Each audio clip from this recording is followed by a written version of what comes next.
Everybody get up, no need to cram now. We got a real jam going down, going down, going down, going down, going down, going down. Welcome to the Intelligems. All right, we are back for another jam. These are my favorite types because we've got a customer joining us today. We've got Michael Ting, who is the head of revenue at Jaxxon. And Michael described himself as on the down low, a pricing nerd. And I was like, man, that can't be on the down low anymore. We got to make sure that everyone knows the pricing nerd in you. So we're going to talk about pricing today. Michael, welcome to the show. Do you want to give people kind of like a quick intro on you, the brand, and then we can kind of dive into it? Yeah, thanks for having me. Honestly, kind of embarrassed to have my secret out, but I think it's been about time. A little bit about Jaxxon. So we're the men's jewelry brand you're probably seeing all over social media. We typically sell at a more premium price point. So we're talking, I'd say our best sellers are around $200 to $300, $400. But our full range probably goes from 100 up to 700, even a couple $1,000s for some really luxury items. A little bit about me. Let me see where to start. I think I'm like the opposite of one of these OG e-commerce people. I came from chemical engineering, actually. And I think it's relevant because my first job, I was actually working in a lab as a test engineer in like a more academic setting. So really kind of learned about all the details of how to run a test. Just one takeaway from that life was I would look up p-value hacking. It's this crazy thing where the more you look at your test, the longer you're supposed to run it. Super interesting though. Kind of made my way to Ruggable a couple years ago. Held like half a dozen roles there, but mainly category management, dipped my toes into analytics, did my toes into strategy work a little bit. And then I'd say my main thing there was actually pricing though. Moved over to Jaxxon, just saw a lot of potential in the company. Currently, my role slightly made up, probably would be a growth role at most companies, but essentially responsible for the contribution margin on the P&L of our D2C. What that looks like is it's marketing budgeting, it's inventory management, demand planning. And I'd say the last one relevant for here is like merchandising, CRO testing. We have separate marketing and e-commerce team, but I just work in conjunction with them to make sure we're on track to delivering our financial targets. I think one interesting thing about Jaxxon is we actually have, so our price testing program was actually made in conjunction with one of our advisors. He's used to be a former exec at Wayfair. And he actually developed their entire pricing program, their data science program. A-plus guy, name is John Kim from JSK Advisory. So love to take credit for a lot of the work we've done as a company around pricing, but I have to share a little bit there. Yeah, so like I said, kind of new to the e-commerce game, but I had my toes inside a couple pretty decent sized brands holding different levels of responsibility. I'd say like just trying to share what I've learned over the past couple years, but like if you're going to copy me, like really do it at your own risk because I'm sure I'm going to share a couple things I regret in the future. Well, interesting background, like the testing, like being in the, like on the chemical side and like test engineering. And I think like one of the most interesting things you said there for me is like, hey, I'm focused on contribution margin. I think we're actually seeing a lot more people in the e-com space like have that as a specific goal. And I think that lends itself really nicely into some of the things we're going to talk about today around testing and around pricing. And one thing you said to me kind of like in the pre-recording of this is like you view pricing as an actual like strategic moat at Jaxxon. So I don't think a ton of people would actually describe price as their moat. Do you maybe want to elaborate on like what that means and like how has price become a moat for you? Yeah, so I think starting off, just what I mean by moat, I'm a huge pricing nerd, also just a huge podcast nerd. So there's a podcast called Acquired out there, and they love talking about companies, strategy. They reference a work from Hamilton Helmer called The Seven Powers. So he just kind of lists how you can be the top in the industry, and he identifies 7 ways. So I think the 2 things that pricing really hits at Jaxxon, number 1, it's brand. I think that's where fashion, where premium brand is obviously core to identity. I think the lesser known one I would say is counter positioning. So essentially, so for everyone who doesn't know the jewelry industry, you got it's really fragmented. You got two price levels. You got your costume jewelry for $15 on Amazon, where Halloween's coming up and I want to dress as 2 Chainz. So I buy a plastic chain, maybe something not great, and I head out for Halloween wear at once. Then you got the super high end, so like Tiffany's, these kind of luxury players where they're selling at like $5,000 plus. So the challenge is breaking into D2C. How do you compete when you got this low cost, high volume and high cost, low volume? So the way we kind of strategically saw it, especially in the past couple of years, is we needed to kind of thread the needle into a more premium position, but not necessarily a luxury position. Tracking so far. So what that looks like for us is that we asked ourselves, how come our luxury competitors can't do what they do? And I'm sure a lot of D2C execs can like understand this. They're afraid of cannibalization, where if you're selling $5,000 chains, you don't want to sell a $500 one because every single customer who buys your $500 chain is potentially one who's missing out on $4,500 in gross profit, probably, right? The flip side is that you got these people who are just hurting their quality, just trying to get their cogs as low as possible. And they're not able to play in our price point because they don't have the level of brand. You know, when we ask about what's the value of Jaxxon's brand, we get asked a lot about this as a fashion company.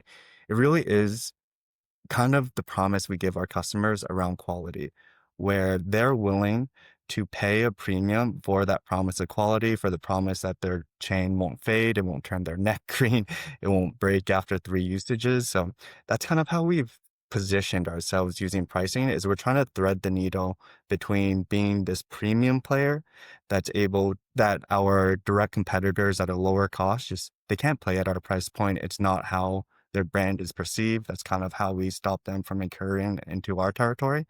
And on the flip side, these giants like Tiffany's, they don't want to play at our price point. They can't. They have the resources where if Tiffany tomorrow said, all I care about is $400 men's chains, probably be out of business. But we can be pretty safe that they won't do that. So a little bit of a long-winded answer, but hopefully can show how kind of we uniquely view pricing as a competitive moat in Jaxxon that allows us to break into the industry and scale up.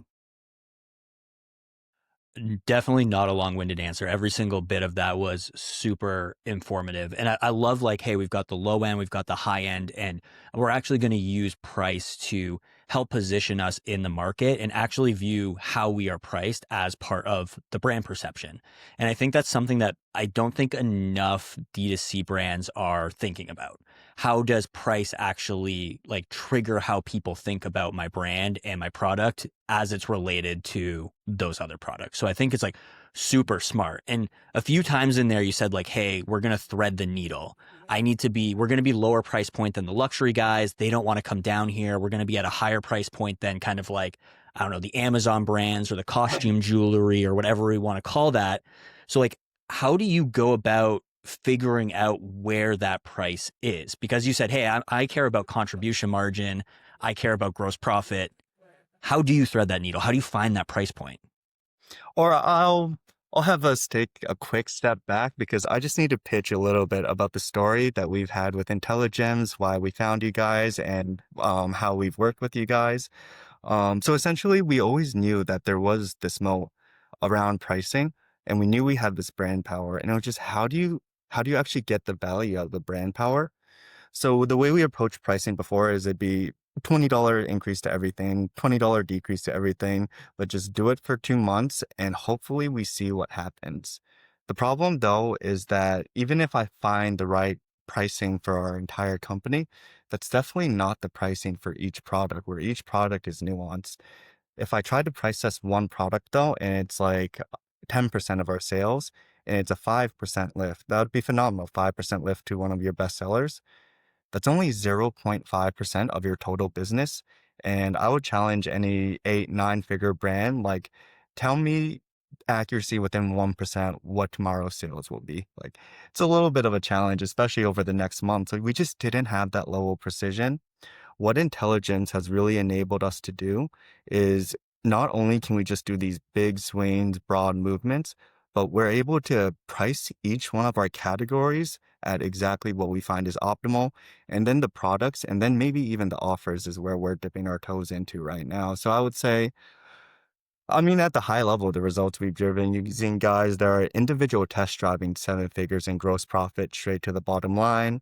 Um, it's really just become it's become how we view a new category is we keep saying the word thread the needle. I like Odysseus, that story where you have two monsters on either side and you have to just go right in between. That's how we view like our breakout into new categories like watches, like wedding bands. Like how can we find, we got that monster at the super luxury. We got that monster that's selling on Temu.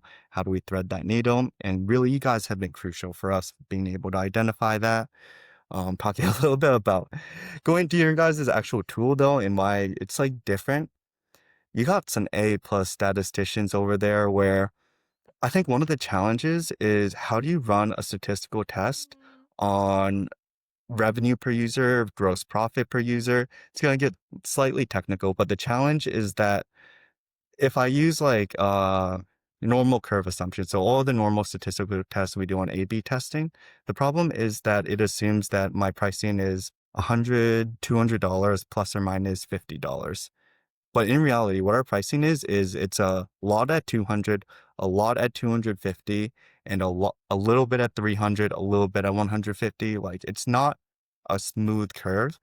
And these standard statistical tests just don't account for that. But I know you guys are using some fancy simulation in the background, maybe some like Monte Carlo bootstrapping, like throwing out random words I've heard before. So really impressive. I'm sure it eats up your guys' computing power, but I think it's been the first time where I've gotten a really good feel for the statistical significance of like a profit per user, which is ultimately what we're trying to drive with our website. Um, that was a little bit of a tangent, but going back to like a little bit on this, like why we really needed it at Jaxxon, we knew we had brand power. We didn't know exactly how much we had. Um, love reading books, so I was reading one about like Warren Buffett and his great investments, and what he says is the easiest way to find a great investment is you just look for a company that has more pricing power than they're using. And his very top 3 investments, maybe of all time outside, maybe Apple, which also probably used this to some degree, See's Candies, Walt Disney, and Coca-Cola. All he did was he saw they had really loyal customers, they had a great brand, and they just needed to increase their price. On the flip side, someone like a Costco, like they just need to decrease their price. So he was able to identify where there's a disconnect between the price these companies are using and what they could potentially be doing. I would say that's kind of the position Jaxxon was in, where we knew we had all of these powers. We know the pricing wasn't reflecting it. We just couldn't find that optimal pricing without you guys being able to give us really precise readouts on the impact of a price test. Um, yeah, and I think the other part that's unique for D2C, specifically why D2C needs to be all in on price testing, it's one way where we have an advantage over someone like a Lululemon. Like Lululemon can't do a price test. Apple can't do a price test. You can't show 50% of customers one price, 50% on the other. You start making national news. Like that's not something we can do. But that is something that us 8, 9, 7 figure brands, like we can do that. And it gives us the ability to be more optimal with our pricing than these giants who they just choose a price and just like hope that it works. Like maybe it doesn't, maybe we learn once a year after every product release, but we have the opportunity to learn every day. I can turn on a price test and probably by the end of the day, I can see whether or not it was a disaster or not. So need to show Intelligems slightly just for all of the tangible bottom line impact that y'all have driven for us. So you got to remind me what the original question was again, though. You answered it. It was basically like, hey, how, or maybe we can dig into it a little bit more, but I always take the IntelliJAMS plug. So I appreciate that. When I think like, as you were talking about this, you said like, hey, D2C is in a unique position here because like, hey, unlike an Apple or someone like that, like there is the ability to play around with pricing. And you said, hey, like we're doing a bunch of different price tests. If you were saying like, hey, testing your prices is important. And a brand listening right now is saying, okay, you convinced me, Michael. I'm going to do it. Where would you tell someone to start? Maybe like, where do you start? Where do you go next? And like, how would you kind of navigate experimenting with prices? Yeah. I think I need to give one more push on why it's important, which is that like actually just how the numbers talking, what it looks like. I did the math. Let's say you're running a $10 million brand, you're listening to this podcast. Let's say you're 65% gross margin, 25% contribution margin, like 10% EBITDA. So you're making, I don't know, $1 million every year straight to your pockets. I think everyone underestimates how big a small change from pricing is. Like, let's say you do just 1% gross profit per visitor. So you're able to, for example, raise prices by $5 and you only lose around like 4.8 customers. So just a tiny, tiny improvement. That's not a 1% improvement to your company though, because how that flows through to your bottom line is that goes to 3% of contribution margin because you're not spending more on advertising, you're just getting better web performance. That flows to another 7% to up to your EBITDA because not only are you not spending on advertising, you didn't hire another person to do it. You just implemented a change that increased your web performance by 1%. I think the crazy part is that like at Jaxxon, we take it kind of one step further.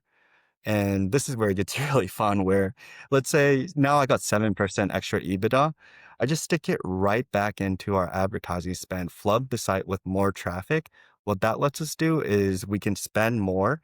We can get essentially double downing on the impact of the price test. We get another 1%, maybe EBITDA, 2% EBITDA just from that incremental spend. And I think what people always forget, the number one way to increase how fast you can run a test is you just increase the traffic. You're trying to hit a statistical significance. You require, I don't know, maybe 100,000 visitors, 200,000 visitors. If you're able to implement a price test, take some of the money you make from that price test, reinvest it into marketing, get more traffic, your next price test is going to be faster. And before you know it, you got 50% traffic over a year. You were doing one price test every other month, and suddenly you're doing one price test a month, and it just accelerates. It's that flywheel everyone's looking for.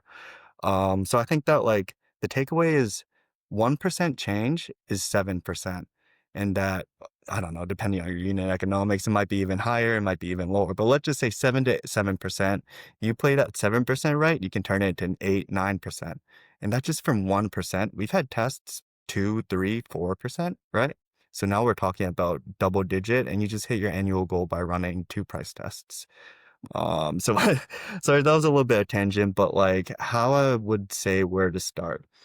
Um, I can talk a little bit about what the price testing program looks like at Jaxxon. Like I said, we developed it with John from former Wayfair guy.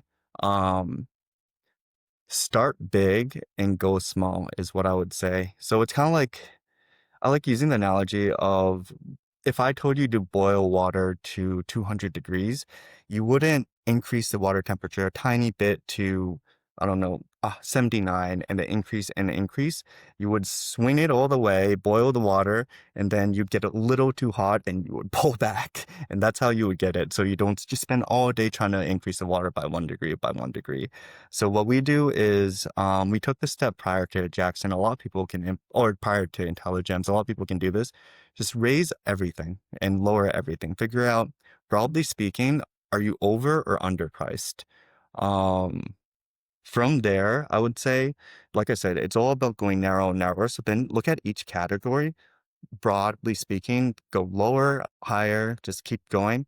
Then we went into the product level, then offers. And the key is that once you finish the offers, you can't just say, oh, we're perfect. You have to reiterate.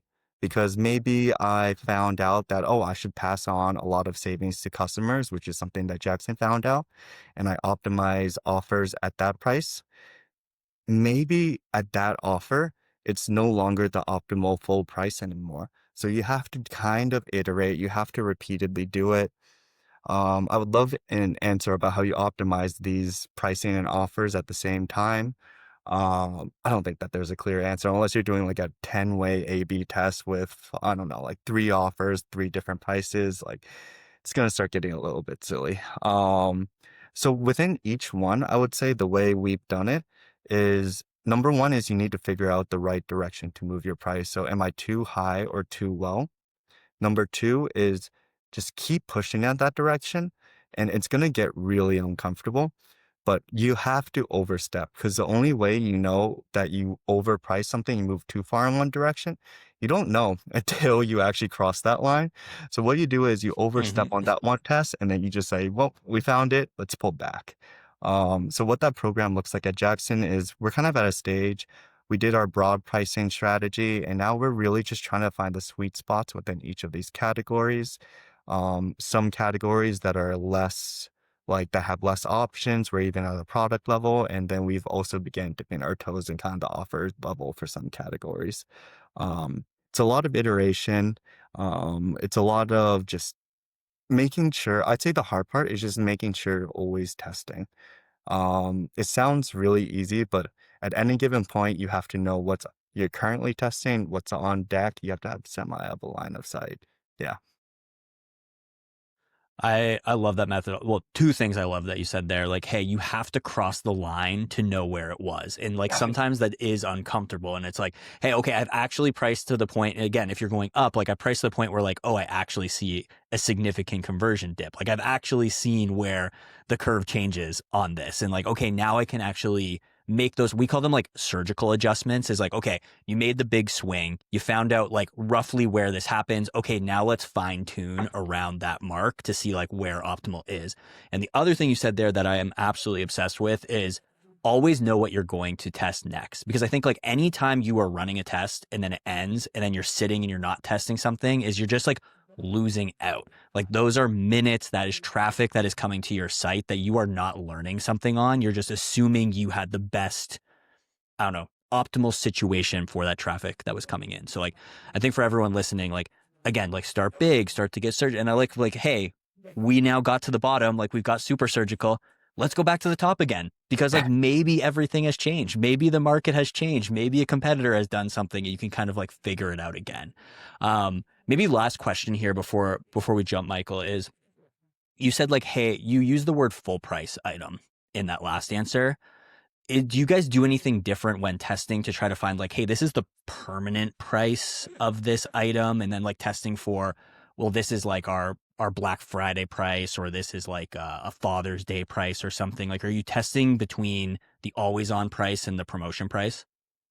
Yeah, I would say it's less so about having two sets of prices. We sadly don't have two sets of prices. What we do have though is an intentional strategy of knowing whether or not am I trying to optimize for a promotion, or am I trying to optimize for just a non-promotional period. We're a brand that lends itself really well to gifting. Gifting buyers have a very significantly different behavior, and they're at a completely different season than a non-gifting buyer. Can't really sell, a gift if it's not someone's birthday or Valentine's Day or Christmas. Like, you gotta find those certain times of the year. So it just comes down to being intentional about what am I trying to achieve with this price. Our gifting items will definitely focus on making sure the prices are optimal for gifting time periods to that audience. So maybe we probably wouldn't even run a test on youth chains. Youths are obviously gifts. They don't have credit cards yet. So they probably, it's definitely a gifting item. So then we would definitely optimize the price for a gifting time period. Whereas our core, we're definitely leaning a little more to just having it be performative throughout. I think you mentioned that like hesitation though. I just want to hit on that because it's something that I think from a brand perspective, like definitely understand, because essentially I would say what the problem is that it's a Pandora's box. To improve your pricing, you have to admit at some point you were doing something very wrong, and that you were doing something so wrong that it was causing probably a double digit loss to your bottom line, maybe even triple digit.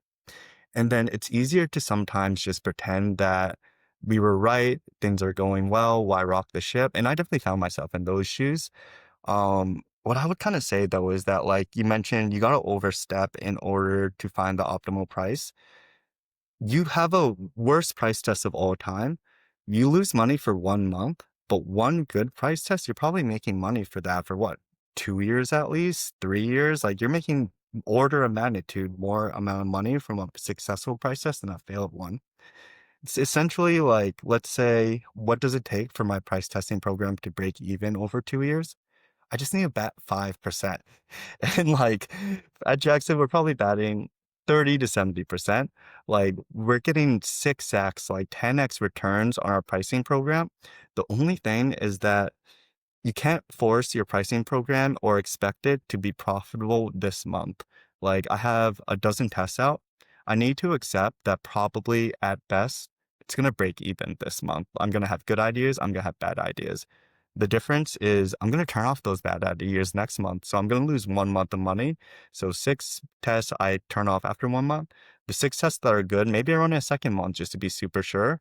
And then I'm going to be making money from those 6 tests for what? 24 months, like almost 24 times. So it's really about like the math. Like there is no other investment you can make in the company that is going to offer you what are these like 5x returns, 20x returns. You just need to put a tiny bit of money up front. Like I said, I run our marketing budgeting.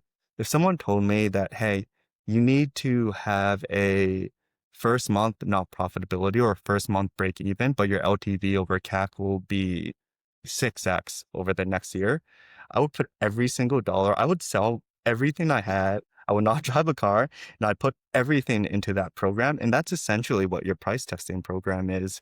You're pretty much guaranteed, like if you're batting a 5%, you need to find someone to help. But as long as you're batting 10%, 20%, we probably bat maybe 50 to 70% because we have a little bit of ability to go into the test knowing what will work. You're batting 50 to 70%, you're getting a 10x return. It's the most absurd money-making machine of all time for your company. So, like I said, you have to take a step back and admit that, like, hey, I might have to admit I was wrong at some point, but the amount of ROI you'll get if you're able to do that, it will just be exceptional. I know I said that was the last question, but I think I have one other quick question. So one thing I hear a lot when we talk about like taking a big swing, and we you were talking about like overstepping and like being uncomfortable, like being comfortable in the uncomfortable. One thing I hear a lot is people tend to be nervous to be price testing so often because they're worried about the customer backlash. Like, what would you say to that person who's like not going to do this because they're worried that like some customers are going to see that this is going on? I love this question. And I'm actually going to copy what someone else said, and it kind of drove us to start a price testing program. I think it was one of those other D2C podcasts. Apple, biggest brand in the world, their iPhone 17 headline news, it was all about their pricing. If you ask me right now, what is an Apple phone price? I'm probably plus or minus $200. It's probably somewhere between, I don't know, like their most expensive, close to 2 grand, like their cheapest, like $900, 700, somewhere there. And if I look at the price today and tomorrow I see a different price, probably just going to gaslight myself and say, oh, I remembered.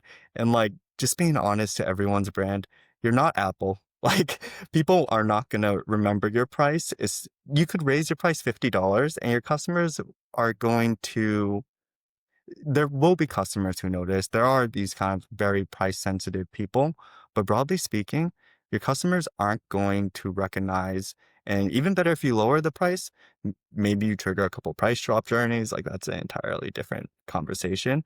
But it's all about the risk to reward where as brands, it's never a 100% win. It's always, this is a win and there is risk.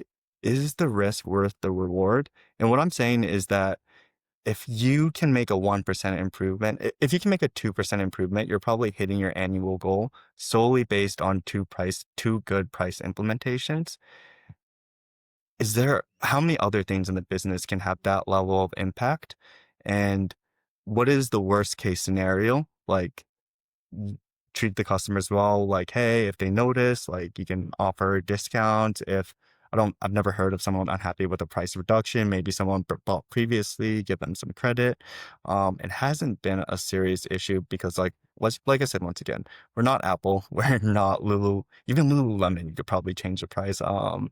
what's a brand that everyone will remember the price for? Maybe Oura Ring. I love Oura Rings as a side plug, but they could raise their price on me $20 and I would just be like, oh, I thought it was something different unless I dug through my receipts. I like that. Like, you're not Apple. Hey, not a lot of people are paying attention to this. And like you said, if people are paying attention to it and they see it and the price went up and they message support about it, just give them the old price. There's lots of ways to rectify the situation where, to your point, again, if I can find these wins, I won this year. If I can find like the right price wins, is that worth not getting because like 5 customers reach out and say, hey, I saw that the price went up by $20. Probably not. Yeah, definitely. And honestly, we kept our price the same for a very long time, and we still had customers saying, "Hey, I think the price changed." Like, I think it is the point that like your brand is probably during your workday 90% of what you're thinking about. Your brand on an average customer's daily life, you'd be lucky to break 0.1% of their brain power. Like they're not thinking your brand nonstop. Unless I think that maybe a couple brands are out there, but I feel like those brands should be giving me advice, not the other way around. So I'd say for most of us out here, the risk is worth the reward. It's just about understanding how potentially large a reward can be, not pressuring your price testing program to be short-term profitable, aka every test needs to win, but take the long-term view, recognize that 30% hit rate with your test is still a 10x return on what you lost in the initial testing phase. And then the last one is just like take the big steps. Don't try to tweak, don't try to turn up the heat of the water 1 degree at a time. Turn it all the way up, then go slightly down once you hit it. You're going to be price testing slower than inflation if you try to do this 1% increase every year. So at a certain point, you need to figure out, am I even moving in the right direction? And if you start moving in the right direction, the impact is just phenomenal.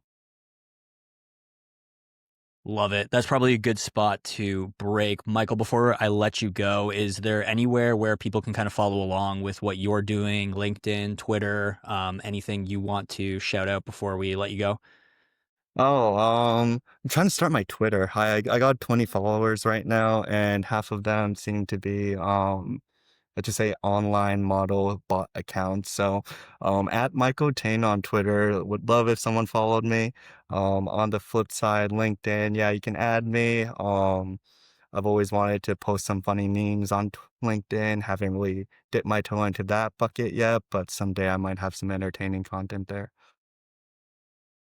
All right, let's double up Michael's Twitter following, and you definitely need to start posting some of these pricing gems because that's what everyone is going to come to see you for. But Michael, this has been fantastic. Thanks for sharing everything with our listeners. Yeah, really appreciate your time as well. Cannot plug IntelliGEMS any more than I already am. So wishing you all the best. We appreciate you, man.